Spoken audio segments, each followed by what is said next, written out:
यहाँ पे मौजूद आपके चहेते सांसद विजय हांसदा जी, पीसीसी प्रेसिडेंट राजेश ठाकुर जी, झारखंड सरकार के कैबिनेट मंत्री बन्ना गुप्ता जी, एमडी राजा जी, बरकत खान साहब, शाहजहां अंसारी साहब, उदय लखवानी जी, श्री कुमार सरकार साहब, मोहम्मद नसीरुद्दीन जी, रंजीत टुंडू जी, अशोक दास जी, अब्दुल कदीर जी, अब्दुल गफूर साहब, शाहीन परवेज साहब, और मेरी आंखों के सामने पाकुड़ के इतराफ और इस इलाके के इतराफ के जो हजारों हजार लोग यहाँ मौजूद हैं, सबकी मौजूदगी को सलाम करता हूँ। पहली बार आपके प्यारे मोहब्बत में आया हूँ। नया पाने की चाहत में पुराना छूट जाता है, नया पाने की चाहत में पुराना छूट जाता है। तुझे अपनाऊं तो मुझसे जमाना रूठ जाता है। मोहब्बत पढ़ने लिखने में बहुत आसान है, लेकिन मोहब्बत को निभाने में पसीना छूट जाता है। पंजाब में था मलेरकोटला में, जब राजेश भाई का फोन आया और राजेश भाई ने कहा कि कल आपको गुमानी चलना है, क्योंकि गुमानी चल करके हुकूमत का गुमान तोड़ने का काम करना है, तो मैं इनकी बात पर टाल नहीं सका। तकरीबन 1000 किलोमीटर से ज्यादा का सफर तय करके आपके बीच में आया हूं। और जिस तादाद में आप यहाँ इकट्ठा हैं, इस तरफ मेरी माएँ बहनें बैठी हैं, नौजवान साथी हैं, उधर छतों पर लोग हैं, इस तरफ साथी खड़े हैं। मैं आपसे कहने आया हूँ मेरे भाई कि मेरी आंखों के सामने ये जो तस्वीर है आलमगीर आलम साहब की, मैं गवाही देते हुए ये बात कहता हूं कि मैंने हिंदुस्तान की सियासत में इनसे शरीफ सियासतदान नहीं देखा है, लेकिन नरेंद्र मोदी सरकार को ऐसे शरीफ इंसानों से भी दिक्कत है कि इनको भी बाहर नहीं भेजेंगे और ये सोचते हैं कि हम डर जाएंगे। एक सूबे को आदिवासी समाज का जो अभिमान है, ऐसे हेमंत सोरेन को जेल भेज दिया बिना किसी ठोस कारण के। फेसबुक लिंक दे दिया। कभी सोचा है ये सरकार इतनी ज्यादती पर क्यों उतारू है? इसलिए क्योंकि सरकार के पैर के नीचे से जमीन सरक चुकी है। मैं केरल से लेकर के, आंध्र प्रदेश से लेकर के, उत्तराखंड से लेकर के, पंजाब से लेकर राजस्थान से, बिहार से, बंगाल से, दिल्ली से, उत्तर प्रदेश से, देश के हर कोने से चुनाव प्रचार करता हुआ यहाँ पहुंचा हूँ। और मैं पूरी जिम्मेदारी से कह रहा हूँ कि आने वाली 4 जून को जब हिंदुस्तान के लोकसभा चुनाव का रिजल्ट आएगा, तो नरेंद्र मोदी इस देश के प्रधानमंत्री नहीं रहेंगे, नहीं रहेंगे, क्योंकि पूरे देश की जनता का मन समझ करके आया हूं। और आपसे ये कहना चाहता हूं कि आप इस गफलत में मत रहना कि ये कोई आसान लड़ाई है। ये लड़ाई तो विचारधारा की लड़ाई है। एक तरफ वो खड़े हैं जिनका नाम नरेंद्र मोदी जी है और उनका हर सहयोगी, उनका हर मंत्री, उनका हर साथी पूरे चुनाव में एक भाषण दोहरा रहा है कि हमें बहुमत दो, क्योंकि हमें संविधान बदलना है। चाहे वो अरुण गोविल हो, चाहे वो ज्योति मिर्मा हो, चाहे प्रिया कुमारी हो, चाहे लल्लू सिंह हो, चाहे अनंत हेगड़े हो, भाजपा के ज्यादातर नेताओं के भाषण उठा के देख लीजिए 2 महीने में एक बात पूरी बेशर्मी से भाजपा के नेता बोल रहे हैं कि हमें संविधान बदलना है, इसलिए हमें बहुमत चाहिए। एक तरफ संविधान बदलने की बात करने वाले लोग खड़े हैं और एक तरफ खड़ा है वो शख्स जिसका नाम राहुल गांधी है, जो ये कह रहा है कि हमारे जिस्म में जब तक जान है तब तक हम हिंदुस्तान के संविधान पर, हिंदुस्तान के लोकतंत्र पर रत्ती बराबर आंच नहीं आने देंगे। मैं राहुल गांधी का सिपाही बनकर के यहाँ आया हूँ और आपसे ये कहना चाहता हूं कि झील में पानी बरसता है हमारे देश में, खेत पानी को तरसता है हमारे देश में, जिंदगी का हाल खस्ता है हमारे देश में, दूध महंगा, खून सस्ता है हमारे देश में। विजय हांसदा जी को मैंने देश की पार्लियामेंट में आपके मुद्दों पर लड़ते देखा है इस फासिस्ट सरकार से, चाहे वो आदिवासियों का मुद्दा हो, चाहे अकलियतों का मुद्दा हो, गरीबों का हो, पिछड़ों का हो। मैंने अपनी आंखों से देखा है इन्हें लड़ते हुए। और आज मैं ये कहने आया हूं मेरे भाई, कि आप जब 1 जून को वोट देने जाएंगे तो आपका एक वोट 4 काम आएगा।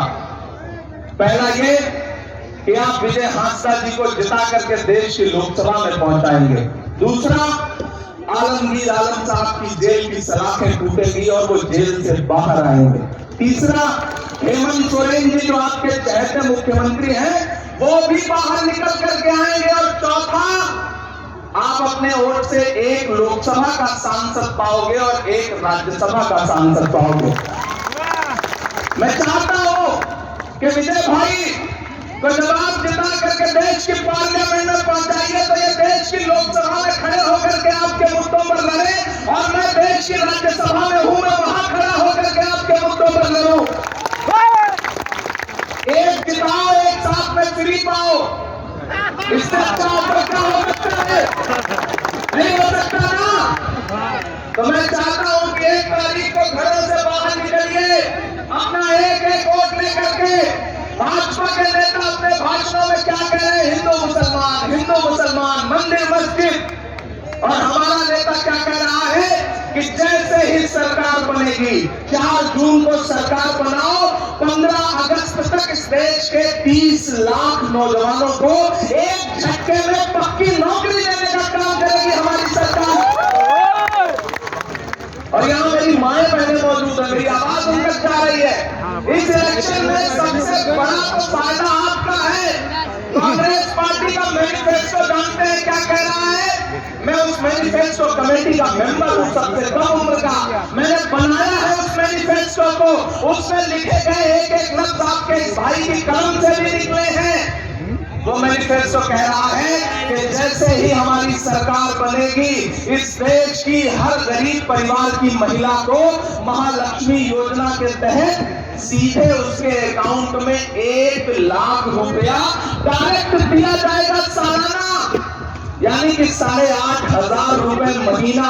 कितना बड़ा ऑफर है ये। इसलिए मैं आपसे गुजारिश करने के लिए यहाँ आया हूँ कि वक्त बहुत कम है, आगे अभी 2-3 सभाओं में और जाना है। आज चुनाव प्रचार का आखिरी दिन है, तो यहाँ जो भी जेएमएम के साथी खड़े हैं, कांग्रेस के साथी खड़े हैं, मैं उन सब से अपील करते हुए ये कह रहा हूं कि पिछले बार भी आपने विजय हांसदा जी को जिता करके, एक तरफा जिता करके देश की पार्लियामेंट में पहुंचाया, और मुझे इस बार भी पूरा यकीन है कि आप उन्हें जिता करके देश की पार्लियामेंट में पहुंचाएंगे। महान बादशाह सिकंदर ने जब यूनान फतेह किया तो जीत का जश्न मनाने के लिए शहर की सड़कों पर निकला। सुनना मेरी बात को बहुत संजीदगी से, मैं इसके बाद आपको शायरी भी सुनाऊंगा, सिर्फ भाषण नहीं सुनाऊंगा। जब सिकंदर ने यूनान फतेह किया तो जीत का जश्न मनाने के लिए शहर की सड़कों पर निकला, तो उसने देखा कि पूरा शहर जश्न मना रहा है, लेकिन सड़क के नीचे पेड़ है, पेड़ के पास एक इंसान चादर तान के बेफिक्र होकर सो रहा है। सिकंदर को गुस्सा आया, सिकंदर अपने घोड़े से उतरा और उतर के उस सोते हुए इंसान के पास गया और जाके उसे जोर की लात मारी, और लात मार के उससे कहा, क्यों रे फकीर, मैंने शहर फतेह कर लिया, लोग जश्न मना रहे और तू सो रहा है। उस फकीर ने उन्हीं आंखों से सिकंदर की तरफ देखा और देख करके कहा कि शहर फतेह करना बादशाहों का काम है, लेकिन लात मारना गधे का काम है। क्या खुदा की कायनात में इंसानों की इतनी कमी हो गई है तो उसने बादशाह ऐसे हाथ में सौंप दी जो लात मारता है? तो लात तो हमको आपको भी पड़ी 2014 में महंगाई की। याद रहो नाराज बहुत हुई महंगाई की मार की बार मोदी सरकार, और उसके बाद आटा, चावल, दूध, दही, पेट्रोल, डीजल, गैस सिलेंडर क्या नहीं महंगा कर दिया। ये भाजपा की सरकारें वो सरकारें हैं जो अपनी पसंद की फिल्में टैक्स फ्री करती हैं और कफन पर जीएसटी लगाती हैं। कफन पर चिता की लकड़ी तक महंगा कर दिया। नरेंद्र मोदी जी ने नारा दिया, बेटी बचाओ बेटी पढ़ाओ। यहाँ मीडिया के साथी मौजूद हैं, हमने वो नारा सुना, बेटी बचाओ बेटी पढ़ाओ, और फिर हमने वो मंजर भी देखा कि हाथरस में दलित बिटिया के साथ बलात्कार हुआ, और फिर उसके बाद रात के 2 बजे उसकी लाश जला दी गई। हमने देखा कि उन्नाव में भाजपा का एक विधायक जेल काट रहा है, सोनभद्र में भाजपा का एक विधायक जेल काट रहा है। हम तो बचपन से एक श्लोक पढ़ते थे, अभी आपको बन्ना गुप्ता जी आयत सुना रहे थे, इमरान प्रताप गढ़ी आपको श्लोक सुना रहा है। हम तो श्लोक सुना करते थे कि यत्र नागस्य पूजन्ते रमन्ते तत्र देवता, जहां नारियों की पूजा होती है वहां देवता निवास करते हैं। लेकिन मैं नरेंद्र मोदी जी से पूछना चाहता हूं कि ये कौन सी पूजा है नारियों की, नरेंद्र मोदी जी, कि जब आप देश के लाल किले पर खड़े होकर के महिला सशक्तिकरण पर भाषण देते हैं तो उसी भाषण के 2.5 घंटे बाद गुजरात में बिल्किस बानो के दोषी जो बलात्कारी थे उनको न सिर्फ आप रिहा करवाते हैं बल्कि उनको आपके भाजपा के लोग माला पहनाते हैं। ये कौन सा सबका साथ सबका विकास है कि जब ओलंपिक लाने वाली बेटियां जंतर मंतर पर इंसाफ पाने की गुहार लेकर के खड़ी होती हैं तो आपकी पुलिस उनको घसीटती है। आप अपराधी के साथ खड़े होते हैं, बेटियों के साथ नहीं खड़े होते। नरेंद्र मोदी जी अपने भाषण में कहते हैं बताओ कांग्रेस वालों 70 साल में बनाया क्या। मैं दिन पार्लियामेंट में बैठा था, सामने नरेंद्र मोदी जी भाषण दे रहे थे, बताओ कांग्रेस वालों 70 साल में बनाया क्या। मेरा दिल हुआ कि मैं उठ के बोलूं, तब तक खड़गे जी पलटे बोले इमरान मत बताना, जो बताओगे ये उसको भी बेच देंगे, इनका काम सिर्फ बेचने का है।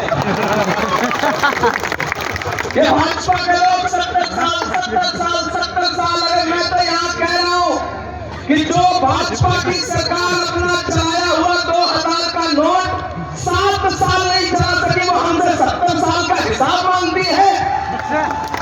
जो सरकार अपना चलाया हुआ नोट नहीं चला पाई वो देश क्या चलाएगी। मैं तो देश की पार्लियामेंट में भी खड़ा होकर के पूछता हूं कि आपने कहा था नरेंद्र मोदी जी 2014 में कि बहुत भाइयों बहनों मेरे हाथ में देश के खजाने की चाबी सौंप दो, मैं देश नहीं लुटने दूंगा, चौकीदारी करूंगा। तो मैं तो पार्लियामेंट में भी पूछ रहा हूं और यहाँ गुमानी के इस मैदान में भी खड़ा होकर के उनसे पूछ रहा हूं कि कहां सोया है चौकीदार। मुझे लगना चाहिए कि मैं जिंदा दिल लोगों के बीच में हूं। आपकी तालियों का शोर जाना चाहिए दिल्ली तक। आपकी तालियों कहां सोया है चौकीदार, कहां सोया है चौकीदार। इलेक्शन सिर्फ वोट देने का नाम नहीं है, सपोर्ट देने का भी नाम है। आज से इस इलेक्शन को विजय हादसा बन के लड़ो, आलमगीर आलम बन के लड़ो, हेमंत सोरेन बन के लड़ो, राजेश ठाकुर बन के लड़ो, बन्ना गुप्ता बन के लड़ो, इमरान प्रताप गढ़ी बन के लड़ो, क्योंकि अभी नहीं तो कभी नहीं। इस बार अगर चूक गए तो आने वाले दिनों में हिंदुस्तान में इलेक्शन होंगे या नहीं होंगे इसकी कोई गारंटी नहीं है। सरकार के मंसूबे अच्छे नहीं हैं, इसलिए आखिरी मौका समझ करके लड़ो इस इलेक्शन को। 1 जून को घरों से बाहर निकलो, बस 4 नंबर का बटन याद रहे, तीर धनुष 4 नंबर का बटन, इतना दबाओ इतना दबाओ इतना दबाओ कि शाम तक पीठासीन अधिकारी कहते हैं कि बस करो भैया, विजय हासिल जीत करके देश की पार्लियामेंट में पहुंच।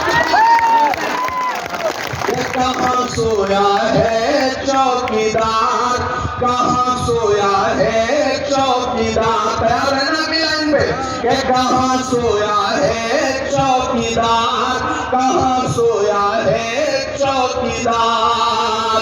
विजय माल्या नाक के नीचे से हो गया फरार, कहां सोया है चौकीदार। के चाय बेचने वाला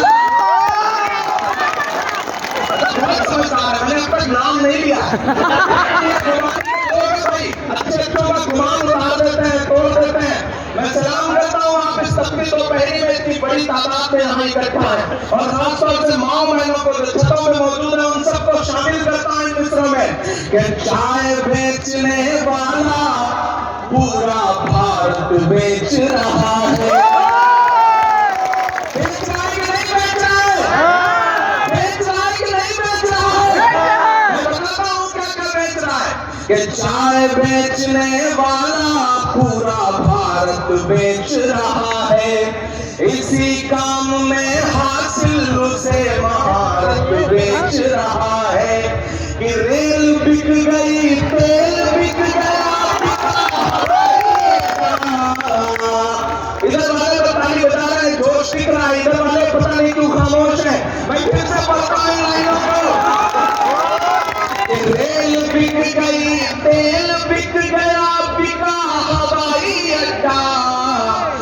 कुछ बिकता देख के खुश है अपने जेबी नड्डा।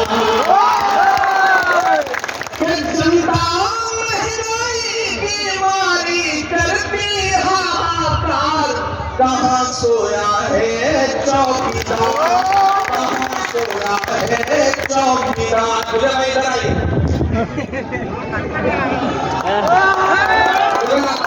एक बात बहुत जज्बाती तौर पे आपसे कहता हूं, मैंने इस इंसान को देश की पार्लियामेंट में हर दिन आपके मुद्दे पर लड़ते हुए अपनी आंखों से देखा है। मैं हजारों किलोमीटर दूर से आपसे ये कहने आया हूं कि इस इलेक्शन को बहुत जरूरी समझ के लड़िए। विजय भाई की जीत सिर्फ इनकी जीत नहीं होगी। 1 जून को जब आप घरों से निकलोगे और इन्हें तीर धनुष के सामने वाला बटन दबा करके देश की पार्लियामेंट में पहुंचाओगे तो आपका दिया गया एक वोट सिर्फ इनको नहीं मिलेगा, शिबू सोरेन साहब को मिलेगा, हेमंत सोरेन साहब को मिलेगा। आपका दिया गया एक वोट मोहब्बत के उस मसीहा को मिलेगा जिसका नाम राहुल गांधी है। आपका दिया गया एक वोट बाबा साहब अम्बेडकर जी के सच्चे न्यायी मल्लिकार्जुन खड़गे जी को मिलेगा। आपका दिया गया एक वोट प्रियंका गांधी जी को मिलेगा, सोनिया गांधी जी को मिलेगा। और गुमानी वालों, आपका दिया गया एक वोट इमरान प्रतापगढ़ी पर आपका पर्सनल एहसान होगा।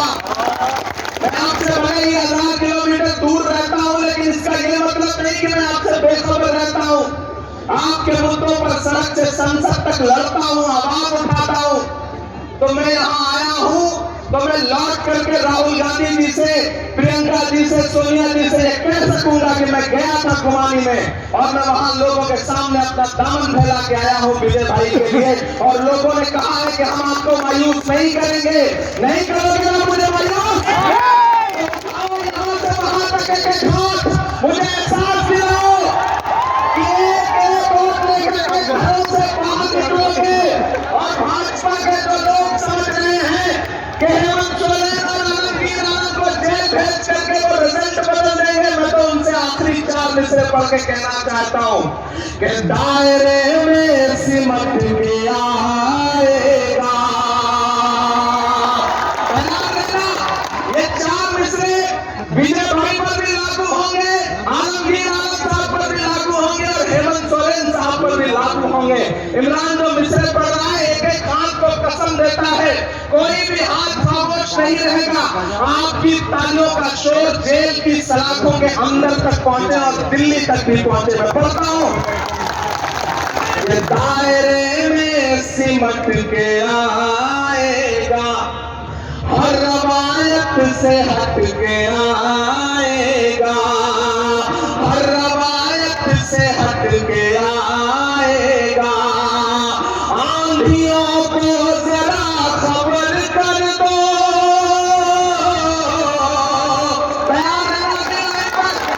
कि आंधियों को जरा खबर कर दो, शेर वापस पलट के,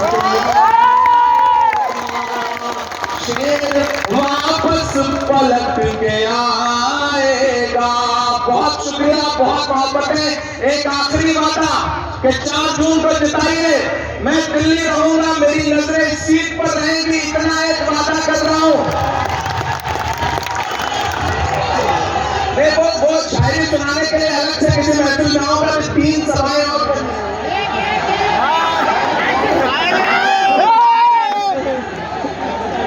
मत समझना डराने से डर जाएंगे। की तरफ से दिल्ली के नाम है मेरे मिसरे, हेमंत सोरेन जी की तरफ से, आलमगीर आलम जी की तरफ से, विजय की तरफ से, राजेश जी की तरफ से, बन्ना जी की तरफ से दिल्ली के हुक्मरानों के नाम है मेरे ये मिसरे। जब कल्पना सोरेन जी नारा लगाती है कि झारखंड झुकेगा नहीं, तो मैं जानता हूं कि ये झारखंड है, ये लोगों का गुरूर खंड खंड करने वाला सूबा है, झुकने वाला सूबा नहीं है। तब मैं मिसरे पढ़ रहा हूं कि मत समझना डराने से डर जाएंगे, मत समझना डराने से डर जाएंगे,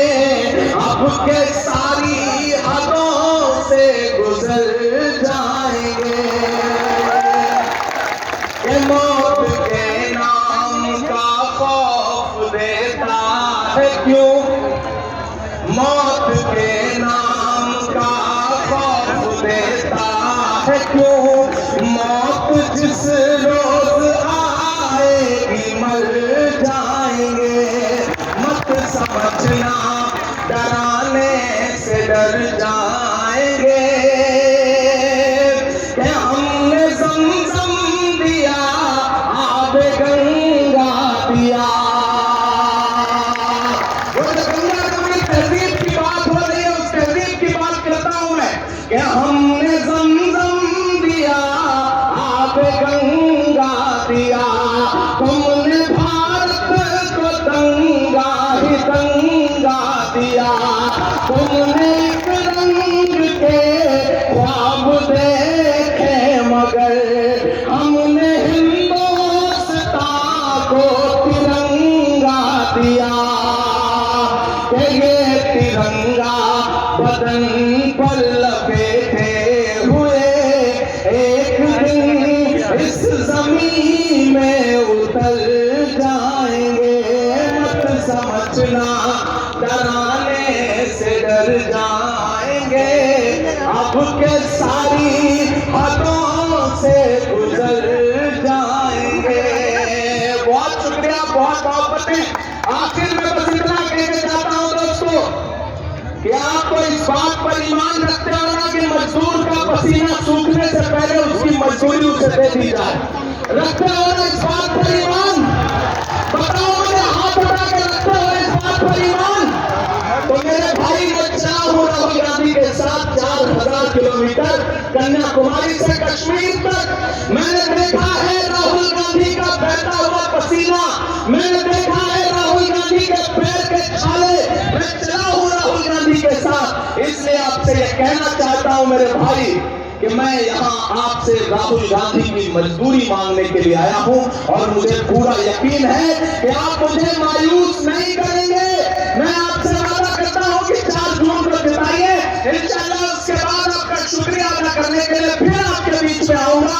यही इसी मैदान में विजय हादसा जी को मेंबर ऑफ पार्लियामेंट बनाइए, फिर आऊंगा आपके बीच में। बहुत शुक्रिया, बहुत बहुत